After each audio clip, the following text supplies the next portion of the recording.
Hey Ryan, so it's me again. I really think that your paper got a lot better, and I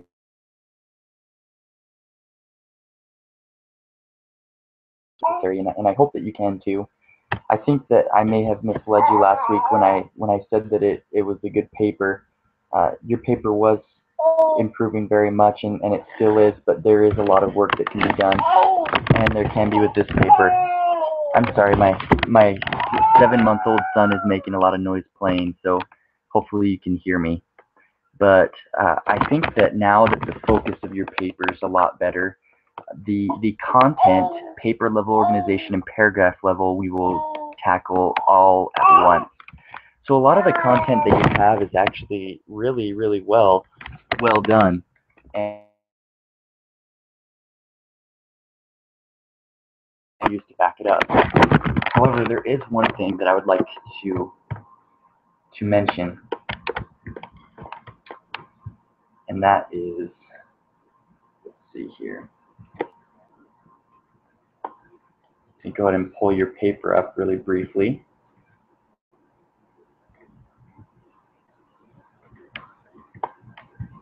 Okay, so, all right, and it's up.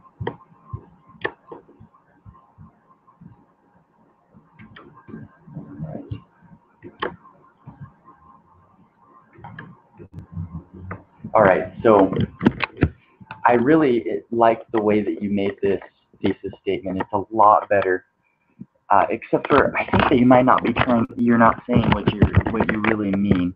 You said that he embodies existentialism, but I think what you really mean is that he embodies an existential artist, because that's your argument. It's not that he is existentialism, it's that he is an existential artist. On top of that, I can see your points on the drip styles, as well as his aim to depict the unconscious thought through through unpremeditated works, meaning that he doesn't think about what he's going to paint beforehand.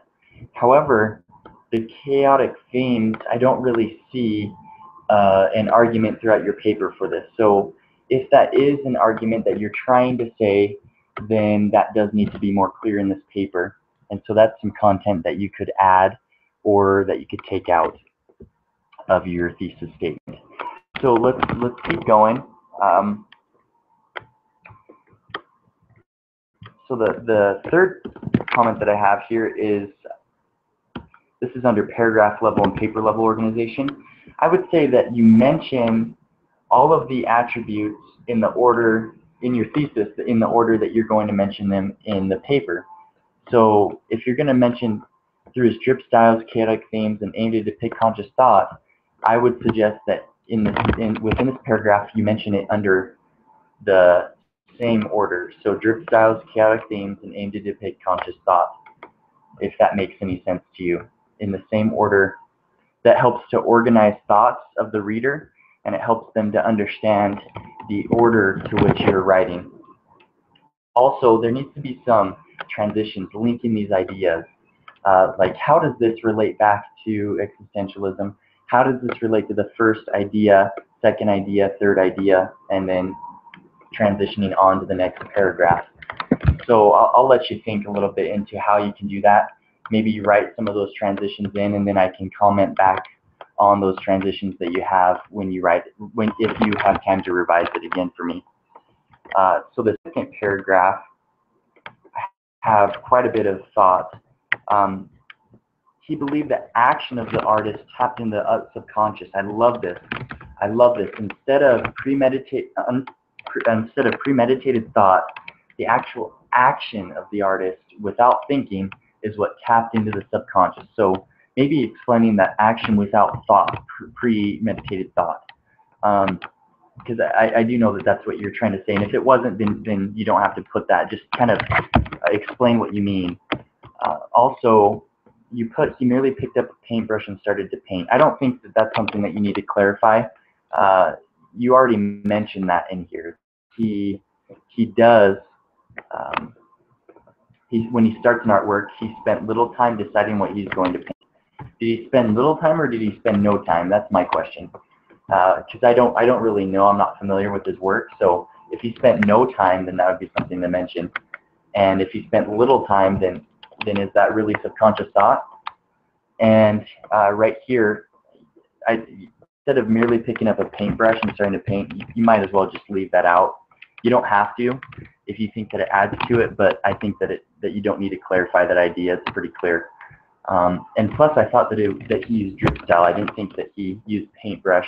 At least according to your paper, you don't mention that he uses paintbrush until right here, but it's not in your thesis.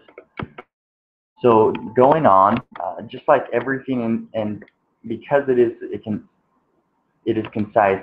I like this. It's concise. You don't summarize, and it doesn't take a long time, and it's a short summary. And then I already mentioned that clarification. Lastly, you have just one explanation, an example behind your summaries that you have within this paragraph. So I would suggest moving this up behind your explanation of the thesis statement, and then going into how that number 27 demonstrates his subconscious thought. So explaining that. So this is part of the content. And remember, always tie back into being an existential artist. Always tie back into that, because that's your main idea, so that's your focus. And transitions. Remember transitions. Try to write transitions linking every sentence, every idea, and the main idea is linking them back to the other, to your main point, and then each sentence linking to the other sentence. So when we're unable to see familiar shapes in a work, our unconscious is activated in order for our brain to try and make sense of what we are looking for at. So is this necessary to make your point? If so, then maybe write this in a way to connect it, or maybe understanding the channeling of the chaotic themes creates subconscious thought, or that is his subconscious thought.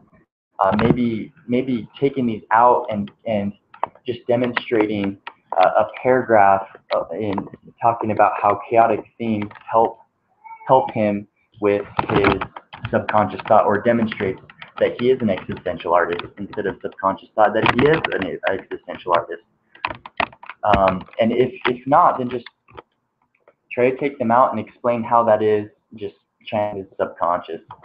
And lastly, it's just the chaotic themes. I talked to you about this earlier, and I hope that this helps you. These are some of my ideas.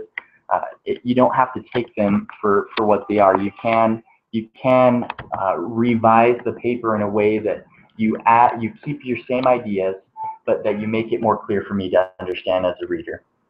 So these are the thoughts that I have for you, and I hope, I really hope that it helps you in your writing process. So